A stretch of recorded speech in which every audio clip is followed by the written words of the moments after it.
Hello, good morning. Manguha tayo ng dahon ng kamyas.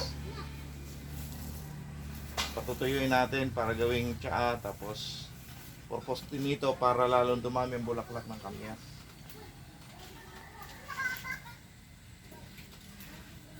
Kasi nag-start na siyang mamumulaklak.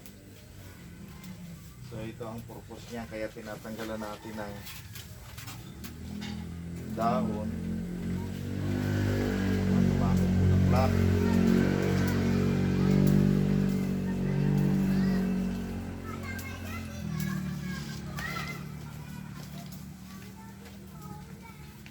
Langgam!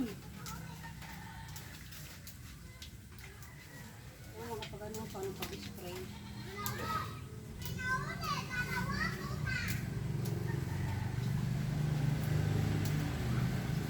Ito, maraming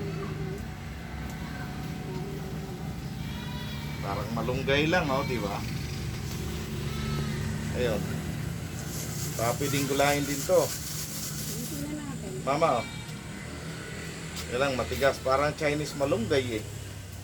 Dahon ng kamyas. Yan, ginagawa namin tsaa po yan at maganda rin po yan para sa ating kalusugan. Kamyas.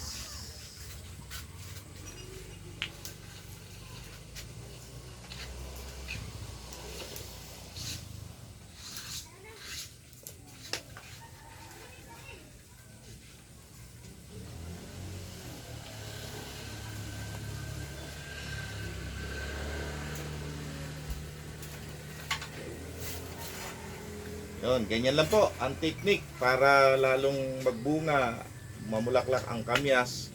Ay, ito, meron ka na. Tatanggalan pala ng dahon. Ito, meron ka ng dry na mga bunga ng ano. Ang bunga ng Malunggay. malunggay yun. Tatlo. Yun, salamat po sa inyong panonood dito sa aking video. Kahit maliit ang lote namin, pero nagtanim ako ng kamyas na markot. Yan lang sa palengke. Isang taon lang mahigit, namumunga na. So ngayon, 2 years na ito. Marahil 2 years na, malaki na ang puno. At marami na kaming nakuha bunga dito, baka ilang kilo na po. Nung nakaraan, halos. Hindi, nakadalawang harvest na tayo dyan eh. Oo, Ito baka. ngayon eh, mga tatlong harvest din.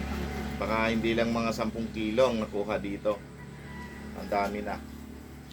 Okay, salamat po sa inyong panonood sa aking video. God bless po. Bye-bye. Kamyas, kamyas.